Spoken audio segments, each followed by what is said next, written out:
Hello everyone, thank you for joining these spaces today. We have Interswap as a guest today, and we'll be learning about their platform and what they are doing, what they are building, and learning from their founder. Uh, we have them on stage.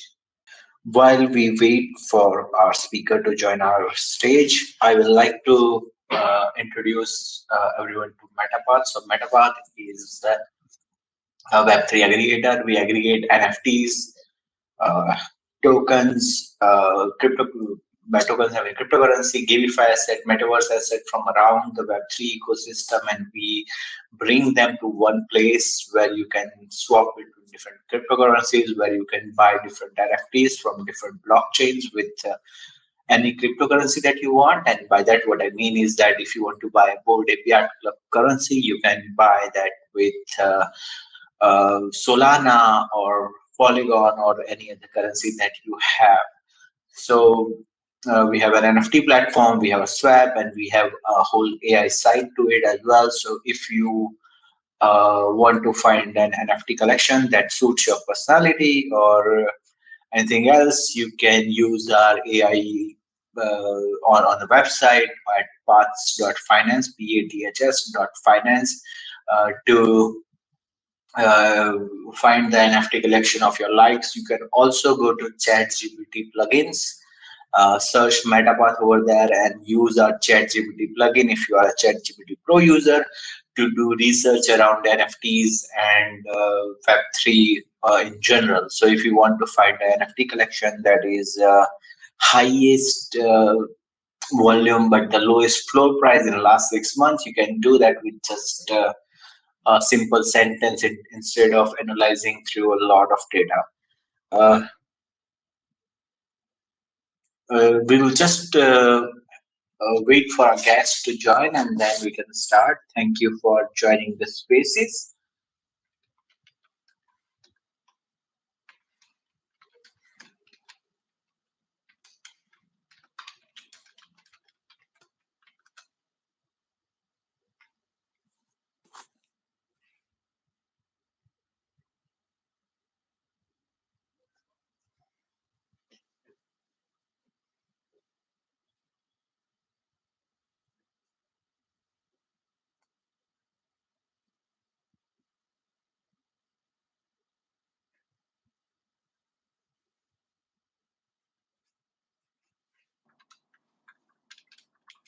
Hey Kevin, how's it going?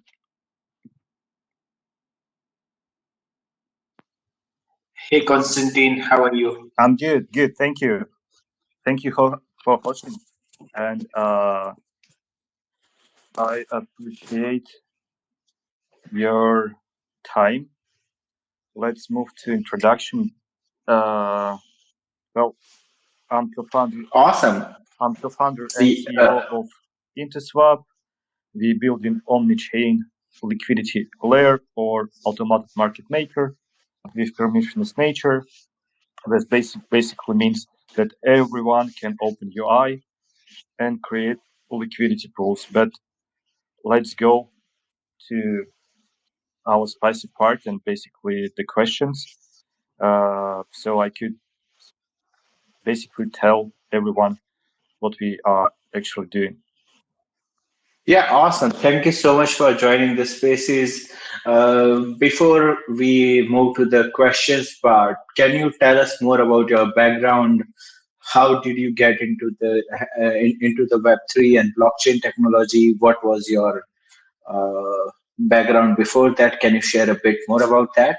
Yeah, sure, no problem. So I was professional poker player for 10 years, and at some point, AI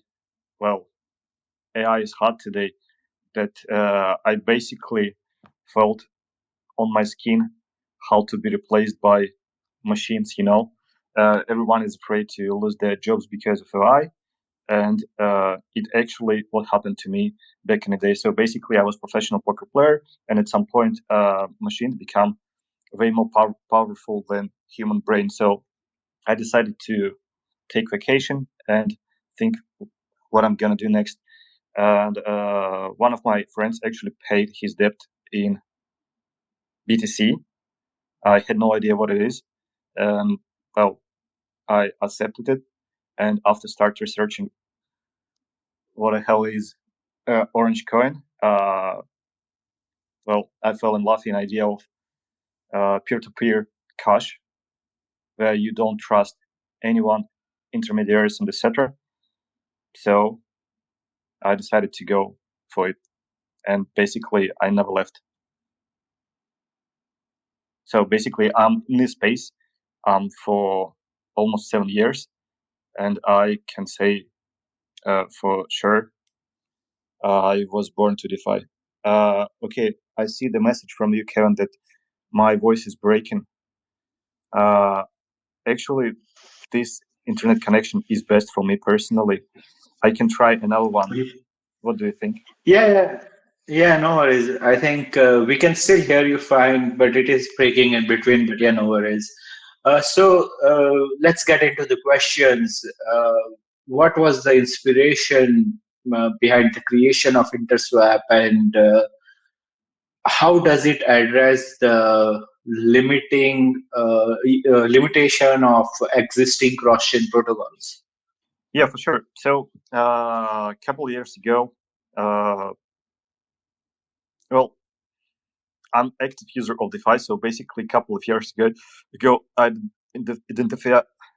identified gap in cross-chain liquidity transportation. Basically, it was extremely hard to transfer assets from one chain to another. But nowadays, it's actually better. But I still see the room for improvement. And basically, a couple of years ago, I started thinking, what is actually missing? So conventional bridges or like bridges with lock and mint function were not safe to use, and the last year alone was quite quite significant in terms of the hacks. And basically, I have like a super high conviction that we are doing the right thing, and basically the product that has really good market fit, especially in an era of layer twos. As you can see, the layer twos actually popping up right and left. A couple of layer twos every month. You don't need to know the actual code to deploy layer 2 using OP stack or any hour. But the thing is, there's like a high demand for omni-chain or cross-chain products, whatever you like. So idea is basically was to create something that doesn't rely on intermediaries, and the most convenient way. It was basically to build on messaging protocols, and 2021 is basically the year then such giants as Axelar and Layer Zero launched their protocols, and well, it was basically no brainer to do something what we are doing right now. Yeah, awesome. There is obviously lack of cross-chain protocol, and we never see any Web2 products working alone. They are always working with lots of different products and applications. So it's a right way to go about Web3 as well. Thank you so much for that answer.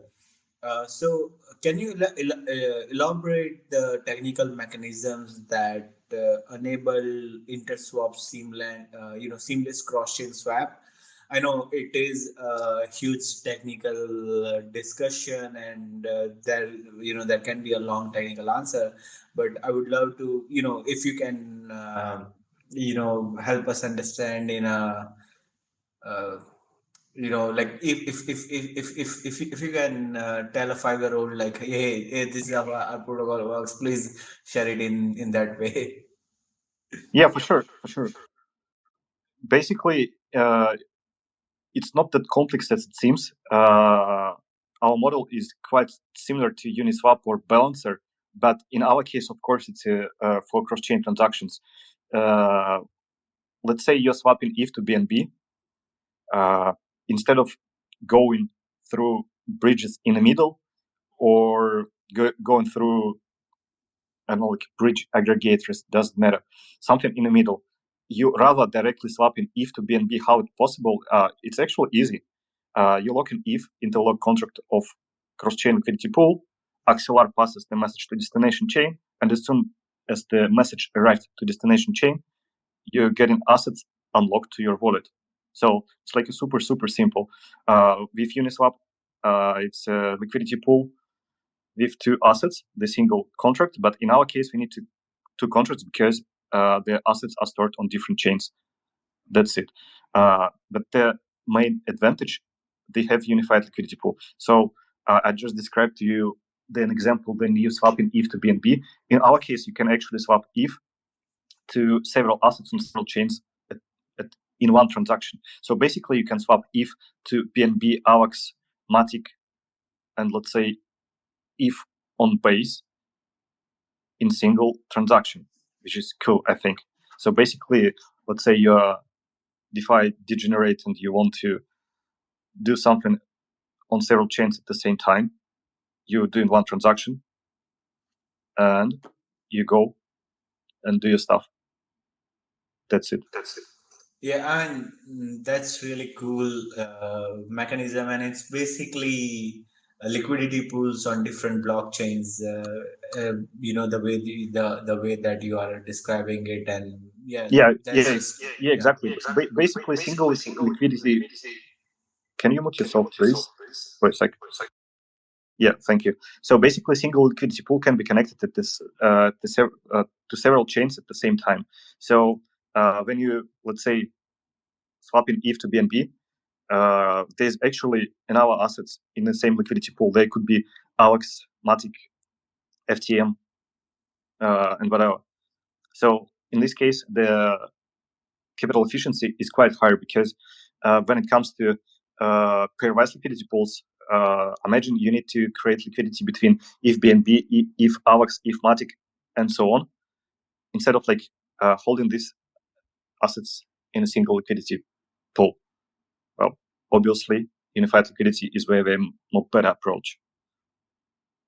Yeah, awesome. It's really cool mechanism, and thank you for creating such a good product for Web3 community. My next question comes from the recent events that have happened. We have seen HTX exchange get hacked. We have seen Kyber network get hacked very recently, I think yesterday just, and we have seen multiple hacks. So what are the measures? And I mean, we know there is never something like 100% secure, but we would love to know what are the security measures that Interswap is taking to protect user assets and ensure that integrity of transactions on Interswap are there. Yeah, of course. Basically, it starts on an architecture level. On the first place, we are utilizing Axelar for messaging and basically for message passing. Axelar has more than 70 validators. It's one of the most decentralized, I would say even the most decentralized cross-chain messaging protocol with 70 validators. There's no any other protocols who has pretty much the similar number. It's the first thing. Obviously, in our case, we don't do custody. So basically, when you add in liquidity or making a swap, you 100% control of your asset. So it's not like with a centralized exchange or centralized design. Basically, you own your keys, you own your assets. That's it. Moving to the next point. As I mentioned in the introduction, our ultimate goal to build to build our product in completely different manner to comparing to conventional bridges and comparing to conventional cross-chain solutions. So basically, we're eliminating all of the risks which is associated with the bridges. We don't have anything in the middle. That means we not using wrapped assets in the middle. we don't use synthetic assets, and we don't use like pegged assets for enabling liquidity across the chains. And the last, and I think the most important, we have non-upgradable smart contracts. Basically, as soon as they deploy, there is no way we can change anything. So it's like that's it. Most of the hacks actually happens during the upgrades, and yeah, we don't want to have such an exposure. And the last thing, obviously, rigorous audits. We have internal chief of security, and currently we are ongoing one external audit, and another one is planned for next couple of months. Yep.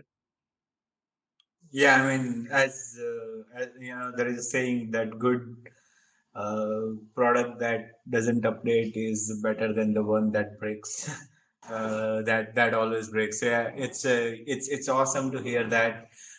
So you know, one of the biggest pain points in Web3 has been for the longest time is the user experience. Like anyone who uses Web3 application understand, you know, one of the first things that they notice is that it's not as seamless as a Web2 user experience.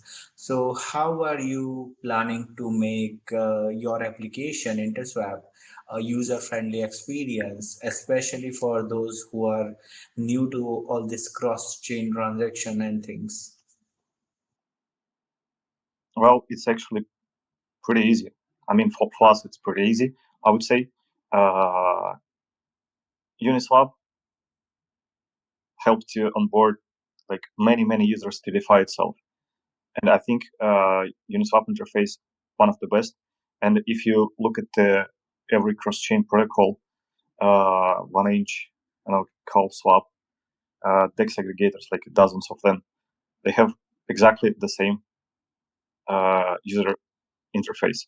And I think it was one of the key success metrics of Uniswap. So we basically transferred this single chain experience to cross-chain environment. And also, it's getting back user experience. I know like not many familiar with the Axelar, but Axelar actually doing really great job in terms of the delivering features that does improve user experience. So besides the generic messaging, they actually introduced GMP Express, in our words, like generic message passing in a way faster pace. So in our case, transactions could be executed over 20 seconds. For cross-chain transactions, it's quite fast, I would say. Obviously, getting back to previous question, we don't have intermediaries, and in a case that when you don't have any intermediaries, it basically decrease the swap transaction, because let's say if you look at the underhood flow of cross-chain aggregator, they usually several transactions under the hood. Let's say you're swapping the same ETH to BNB. There is no way they have direct liquidity pool between ETH and BNB. So in this case, on the first place, you're swapping ETH to USDC, then USDC bridge to USDC on Binance Smart Chain, and only then USDC swap to BNB and unlock to your wallet. So in our case, it's direct transaction ETH to BNB, and hence we're skipping intermediary step. And basically that means the transaction is way more faster. It's the first thing. And obviously user pay less fees, more than two times actually, because in our case it's one swap. With DEX aggregator, it's like free swaps. And of course, to basically increase number of assets offered on Interswap, we will add cross-chain smart routing to source liquidity for long tail assets. Yep.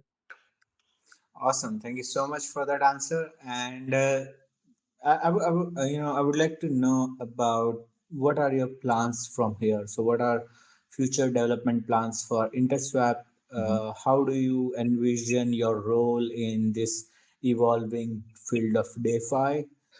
Uh, yeah, please share your vision. Obviously, I see role of Interswap is crucial because uh, we getting back to like introduction. Uh, every day, every week, we see new layer two is launching. That means layer two, the new layer two, they need to onboard users on the first place from Ethereum, of course. So they have like several options. List on their tokens, basically the whole ecosystem on centralized exchange, which is not too convenient in an era of DeFi, I would say. And on our place to use conventional bridges with lock and mint function. Obviously, it's not ideal too. Uh, like a native bridge from ETH, you can bridge to, let's say, to the chain quite fast, but get back your ETH could take more than 1 week, which is not too convenient. So basically, the number of the chains is growing, and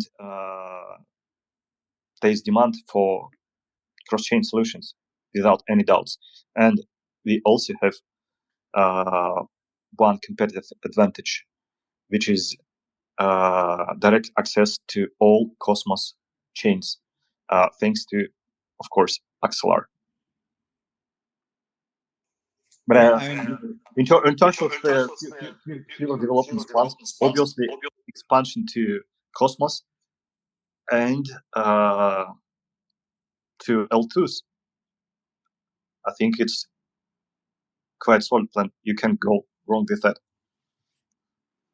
yeah, that is Osmos. I mean, Cosmos is one of my favorite ecosystems. To be honest, I love Juno, I love Neutron, I love Injective. Uh, Everyone has it feels like every chain on Cosmos has a different personality, and tapping into that market would be really cool. Now you have developed a really good product, and something that a lot of users want. Now, what are some of your biggest challenges that you have faced while developing and deploying Interswap, and how did you overcome them? Uh, Challenges. I wouldn't say there's like much challenges, to be honest. It's like the main challenge is 24 hours in day. But yeah, Yeah, awesome. I mean, that's just that's enough for us. Uh, yeah. So can you share us more about tell us more about your community, and let's say if I'm a user and I want to go and use your product, uh, what are the steps I should take? Where should I go? And what are some of the things that I can do on your platform? yep, for sure. So we value our community pretty high. Can you mute yourself, please? Thank you. So currently we are at the testnet phase one, and we will be launching testnet phase two. I gotta say the first phase went pretty well. We whitelisted 10,000 addresses, and almost half of the 10,000 participated in our phase one. We're about to start phase two. During phase two, we will also grant limited access. And basically, to participate in a phase two, you need to be whitelisted. So, on the first place, you obviously can have a look how does it looks like. Feel free to go to interswap.io, click application button, and you will be able to navigate through our application. But to get an access as a user, you need to participate in one of our campaigns. And I gotta say, we prepare quite a lot of them. So if you will follow us on Twitter, you definitely will have a chance to get whitelist for phase 2. Awesome. Thank you so much. And the last thing, during phase 1, we received some bug reports, some feedback from our community, and I think it was quite valuable information. And we want to do another iteration in a whitelist manner.